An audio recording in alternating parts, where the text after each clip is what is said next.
understandably, many men are scared and they actually look out of this responsibility that God has called them to.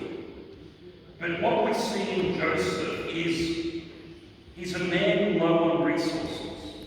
He's really got very little, but as he trusts God, God guides him, leads him and helps him to do the very things that God is calling him to do as a husband and as a father. And behind this is the kind of Christmas story. God is there for us and he is with us to help us. That is the Christmas story of Emmanuel. And so Joseph leads and protects his family with God's guidance and God's help. I want you to look at me, we're getting towards the end now. So Joseph is leading his family. Let's see what happens. When they had gone, an angel of the Lord appeared to Joseph in a dream. "Get up," he said, "take the child and his mother and escape to Egypt. Stay there until I tell you, for Herod is going to search for the child to kill him." So he got up, took the child and his mother during the night, and left for Egypt, where he stayed until the death of Herod. Isn't it amazing that just as Joseph's whole world is about to fall apart, God steps in and rescues him, his wife, and his son. Joseph has no idea that Herod is about to go psychopath. No idea that's about to happen.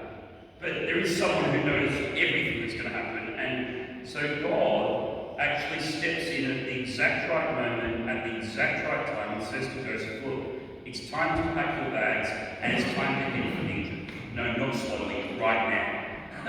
And so Joseph trusts God. He puts into practice what God says, and he actually saves his family from this psychopath king, because God is with him to help him. God is there at giving just what Joseph needs. You think about it. This man is a man low on resources. He doesn't have much money. Psychopathic kings are kind of dictating what he has to do in life. And the best health care he can provide to his wife is like a stable and a manger on the night of his child's birth. You've got to feel incompetent as a man if that's the best you're doing, don't you? And yet, God helps him. And he actually looks after his family, and they have a few laughs along the way, and that's what God does. I think there's many young people, if you're a young person here today, I think there's many young people in Sydney today who are thinking, I know God calls us to step up and get married and have families, but I don't think I can do it.